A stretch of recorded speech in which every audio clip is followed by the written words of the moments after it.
Welcome back to Survival on Purpose. My name is Brian. Thanks for joining me for another Sharp Saturday video. Where it's Saturday, we take a look at something sharp.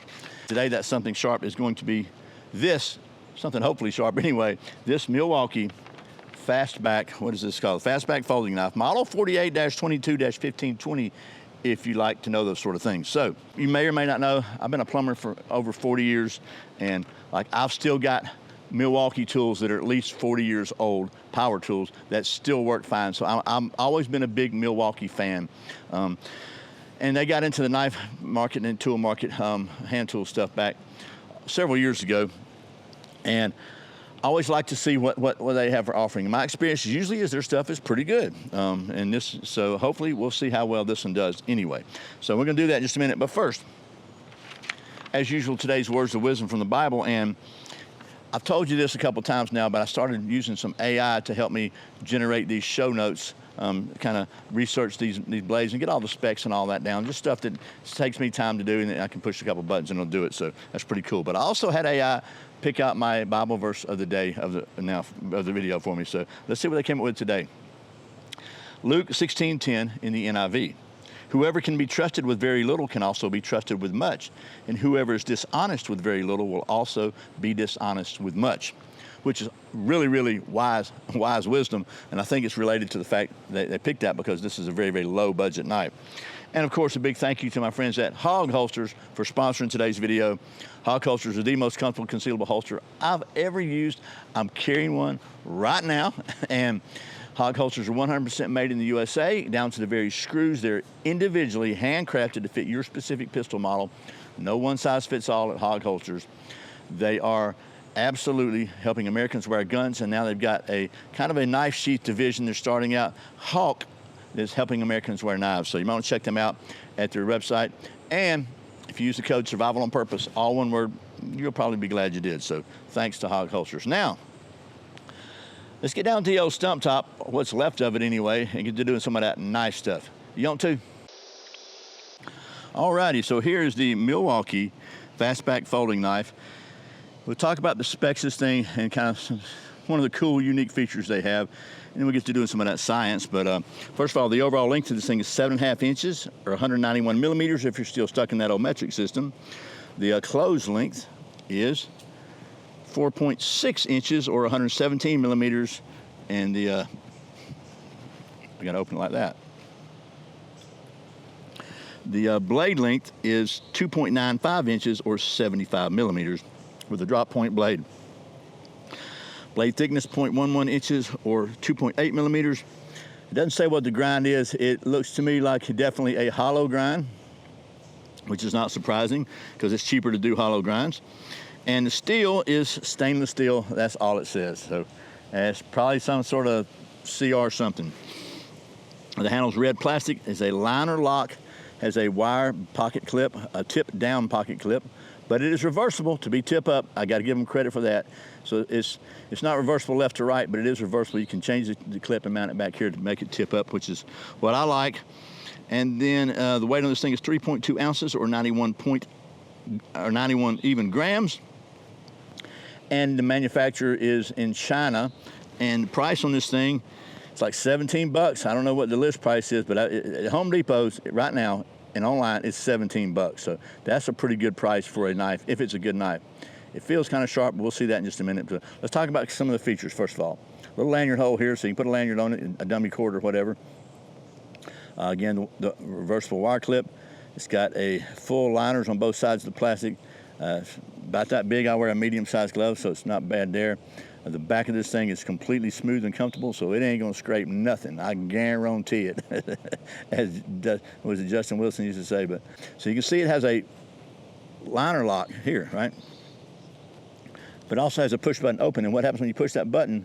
There's the liner lock kind of part of it. There's an extension up here somewhere. I'm not sure. I can't see inside there very well, but let's just close it and I'll show you. So it won't open without pushing this button right there. When you push that button, what's designed to be is one-handed opening, you can just go flick it open. As somebody who works for a living, or at least has in the past, the ability to have a one-handed opening knife is extremely, extremely useful. I mean, if you got something else in this hand and you need a knife, maybe you need the knife to cut what you got in this hand. It's really difficult to try to open a two-handed opening. In this particular case, even though it's got a little opening hole in it, I don't know what that's for, because you can't use it because it's got to have a button. So you open it like that. So that's her, 17 bucks. Let's see how well it does that knife stuff now. You want to? So. You know, we're all about the science here, and I want to maintain the kind of a scientific integrity of the testing process, so I like to use the internationally standard testing, and to test the sharpness, we do that with the redneck sharp test. So let's see how we got here. We got a little lubrication of sweat here because it's hot out here in the middle of July in Georgia, but let's just see what we got here. So can you see the testing medium okay there? Oh man. Okay, well. There's a lot of hire there for $17. Let's try the other side. Oh man, look at that. Daggum, okay. They got that hollow grind dialed in, I'll give them that. What about some other stuff? What about some starting a fire stuff? Because that's really, this is not a bushcraft knife, I know it, but I like to be able to start a fire with a knife, because I think a knife is a useful tool, probably one of the most useful tools ever invented, created. And one of the most useful uses for it, I think, is to help you get a fire going when you need one. Because if you need a fire, it could be literally the most important thing in your world. So let's see what we can do with some wood here. Actually, what I'm going to do first to maintain consistency, since it's a folding knife, if you want to do any kind of batoning, I wouldn't. Maybe splitting something like this out just so you can get to the dry. It rained here yesterday. It's been trying to rain today.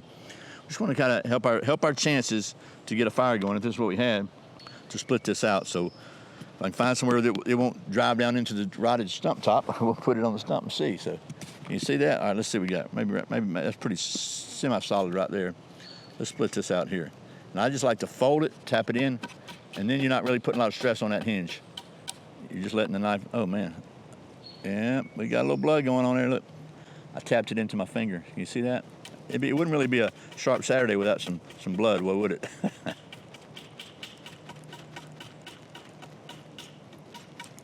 Try to hold the back of it to support it with my finger.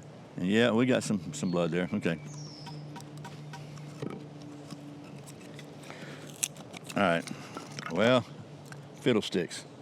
It's just a tiny little cut. Those seem to bleed the worst sometimes. Okay, let's, got some blood on my wood there too. I've got to remember to bring Band-Aids out to the testing studio. All right, let's carve some curls. Blood or not.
You can say what you want about hollow grinds. They carve really, really well. It's not going to strike a ferro rod. I have no doubt about that. None whatsoever. Let's see if it'll cut up this bloody paper. Now I've crumpled it all up. And yet still, crumpled and all, kind of damp, even slightly bloody, it cuts. Alrighty, well that's about as scientific as I can get with the Milwaukee Fastback push and flip folding knife. I think for 17 bucks, this is a heck of a tool. It's just a very, very well. I like the fact, honestly, that it has a tip-up reversible pocket clip. That's a feature I don't usually see in these kind of, blister pack big box knives. But Milwaukee has done a good job on this. I've noticed just as I've been using it just for this review, it's gotten a whole lot smoother and a whole lot easier to use. And it will cut. So I purchased this at Home Depot, so that's a good place to find it. And I hope this video has been helpful. If you're looking for a lower budget kind of blade, just a utility blade that you can do your stuff with, this can be really a good choice for you. Just throw this in your tool pouch, or tool belt, and you have a nice knife on you that you can use for all that nice stuff. And I really appreciate you watching Survival on Purpose. Remember, survival is not an accident, so be prepared. I'll see you next time.